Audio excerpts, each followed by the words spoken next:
Last year's champs talk about the challenge of defending their title. A former All-Star is on the move.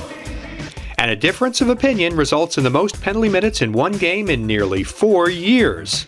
That's all ahead right now on ECHL Week.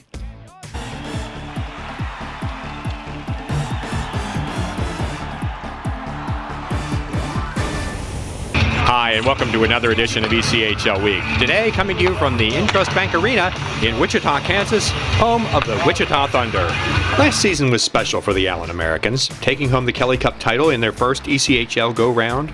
As this year nears the halfway mark, the Americans are doing well, right up with the leaders of the Western Conference, not from Missouri category. Let's hear the feelings of some of the players as they start to buckle down for what's sure to be an exciting final 3 months of the regular season. Obviously we're really happy with the end result of last year and everything, but it's all about rebuilding this team to be able to perform like we did last year. And you don't want to emphasize too much of how good last year was, but at the same time, you need guys to know what it takes, and you need them to know how good of a feeling it really is at the end of the year. The division was good last year, but I think it's just taken another step this year. Every team's good. There's a bunch of good players in our division, and which makes it tougher. And our record shows that we're not doing as good as last year as this time. But like I said, we're making some good strides, and hopefully we can keep it going. Those teams, the core players, they have to be better than the other team's core players, and right now, look like a team like Missouri and stuff like that.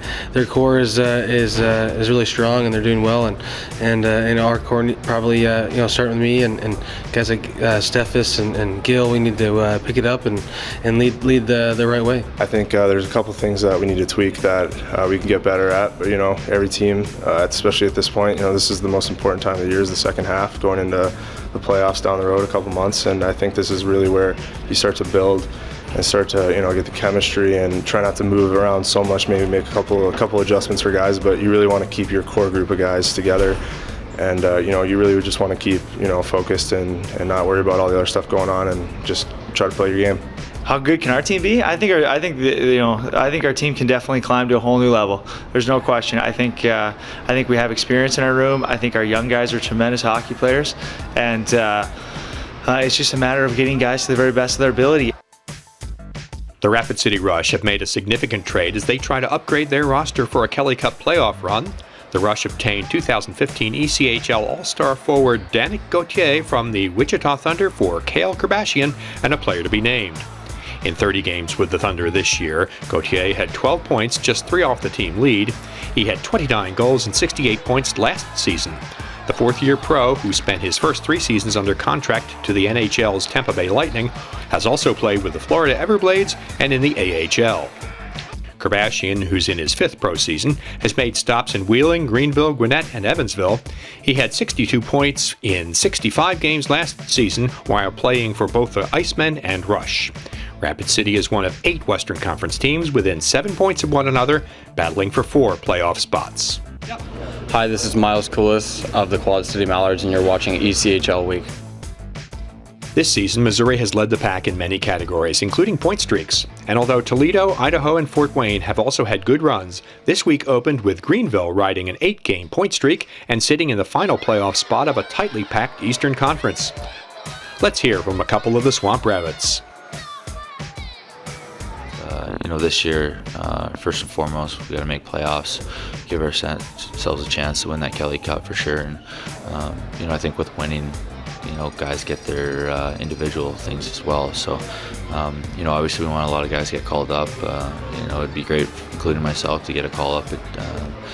But nevertheless, we got to put games together here and get wins, and however that happens, it's always fun when you're winning. I think one way that we can get to that next level is if we win. I mean, everyone wants a winner, and if the Greenville Swamp Rapids can put together a bunch of wins, a good playoff run, maybe a Kelly Cup championship, that's what we want. I think everything else is secondary, and if we can buy into that and truly just want the best for this team and put the individual things aside, that's what's going to be best.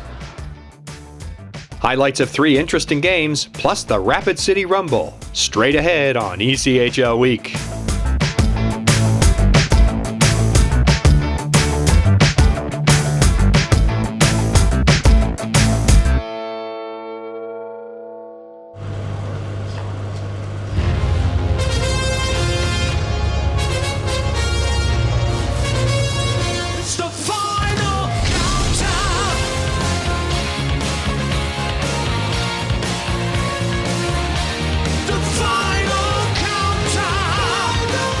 you're the band Europe, you love a final countdown.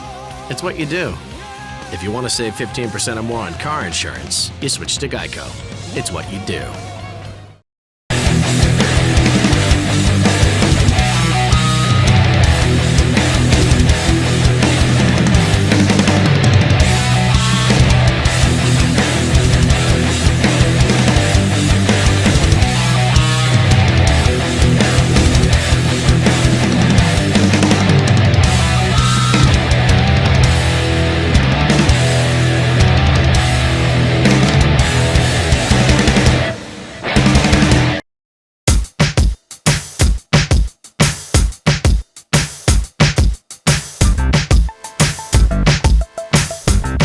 Hi, this is Colin Chalk of the Brampton Beast, and you can tweet me at Chalk91. Once again, it's time for our weekly look, the highlight games of the week. Belted from behind, wanting to go with him is Downing, and here we go. The Stingrays score, but we got to fight at center. They wave off the goal. Cameron and Downing are in a fight. Andrew Rose scored, but a scrap had already started. The referee waves it off as the two combatants got each other grabbed. Now Cameron back with a big right. Downing swings and misses. Down goes Cameron. He's trying to get his balance. Both players topple to the ice. Now to Leach again. Nice pass ahead to Pecan. Makes a great move. Charges in down the right wing. Shoots one and scores! The former Cyclone burns his old team. And Jared Oh no! Mark Dekanich, a backhander, comes in front. He misplays it and it goes in. And the Cyclones have taken this contest from nearly being down 2-0 to tying it at 1. Over the blue line, here's Pecan. He walks in. He shoots and scores! David Pecan burns his former club again. Harassed from behind a little. Now to Pecan for the hat trick. He shoots and scores! Second hat trick of the year. The Rays add insurance. The Stingrays get a hat trick from David Pecan, and they win by a final score of, yes, indeed, 4-1 as Mark Dekanich makes one more save as the horn sounds, and the Stingrays have won 4 straight. Steelhead blue line. Curls with the far half boards, waits for help, sends one towards the net, saved by Campbell. The rebound, laying at his feet, and it's chipped just wide of the net as Kramer got 2 or 3 whacks at it. Pass to the left point for Rutt. Rutt fell down, getting back to his feet, keeps the puck alive to the near corner for Linsmeyer. High slot has Moline, delays, fires, scores! Wing boards, dances against cameras, gave high slot for a shot by Marto that was deflected on goal by Ostro. And Dahl down the right wing boards. Dahl sends it front, has Jake Fowl, and a shot, and a save made by Levine.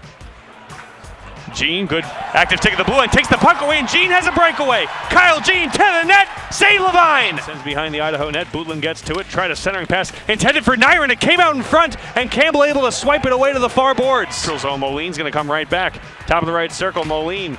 Dipsy-doos, gets to the front of the net, save Levine, rebound jammed on goal, Linsmeyer can't get it through, and Levine's gonna take the whistle. Everett Sheen a 2-on-1 with Joe, Sheen down the left wing, fires, saved by Campbell!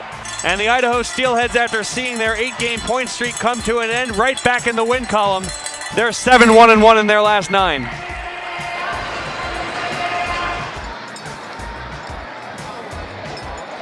Closes in. Anilowski feeds it up the right wing for Barnes. He's tied up. It's free to McDonald. Scores! Justin McDonald with a wicked wrister. Now Weidman drops it off to Rumble. Backdoor Fawcett scores!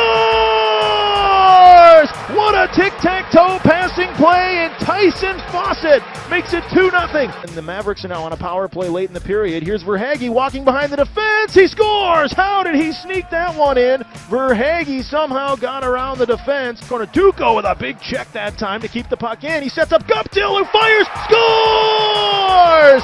Set up by the check from Mike Duco. He finds Guptill in the slot. Owens goes to the half wall. Gathered here now to the point. Cunningham, one-timer, scores! Cunningham rips it into the net from the point, and it's 3-2. At the Ford Center, Verhaeghe tries to center one, has a man, Carzo, and he scores! And right on cue, the Mavericks tie the game. Barnes all the way up to the left wing wall, stops there and turns as he got away from Rumble, walks into the circle, shoots, and he rips it wide of the net. Big Karam off the back wall, out front, DeCastroza scores! And the Mavericks win in overtime with 1.5 minutes to play, and the Icemen have dropped all 3 overtime games here at home. DeCastroza, the game winner. Hi, this is Dennis Brown of the Tulsa Oilers, and you're watching ECHL Week. Brandon.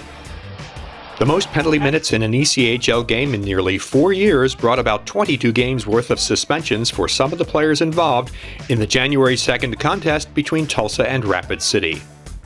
The final penalty total, which was revised several times as officials attempted to ensure all of the participants were properly penalized, was 216 minutes.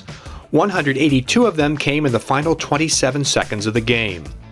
The total was the most penalty minutes in a game since Ontario and Bakersfield combined for 278 minutes on January 28, 2012.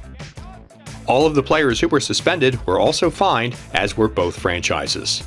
Rapid City won the game 4-3, ending Tulsa's 6-game point streak. Flying everywhere. Kevin Carr just hit the turf. Bataccio has finally ended his scuffle. That wraps up another edition of ECHL Week from Wichita, Kansas. Thanks for joining us. Earlier in the season, we closed a show featuring members of the Kalamazoo Wings giving away teddy bears and stuffed toys collected during their teddy bear toss. We got a lot of good feedback about that, so today, since we're in Wichita, we thought we'd close the show with members of the Thunder giving away teddy bears and stuffed toys. See you next time.